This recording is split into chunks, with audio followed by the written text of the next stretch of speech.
Her gün bir dene yerde konaklı. Dostlar dedi şenime sağ. Durun karım kabade bade, saniye saniye rade rade, cavanlığım geçti elimden.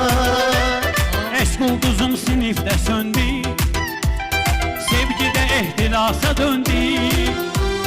Evvel balaca balalarla, sonra da yaşlı halalarla, zamanlığım gitti elimden. Ben de yasam alda doğuldum, ala sonağın uşaqlarına koşuldum.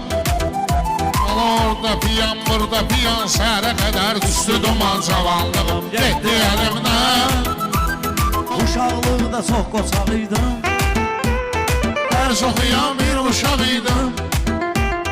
viski araq yavaş yavaş bir də ayıldım. Çıxağaç cavanlığım getdi əlimdən. Bilirəm emin necədir həyatım, o da danışır öz əhvalatım. Alavasmoyda, küçələrdə, İstanbullu gecələrdə, cavanlığım getdi əlimdən. Hani o cavanlığın halları, kurduğum bütün xəyalları, dondurup heykel eylədim, sağollaşıb əl eylədim, cavanlığım Getdi əlimdən. Qələt elədim, qallik aldım, şirvəni borca xərcə saldım. Heç yerdə koymadım limit, ora kredit, bura kredit. Zavallığım getdi əlimdən. Mən nə biləydim, nədir bu eşq? Qəlbimi gör, neynədi bu eşq?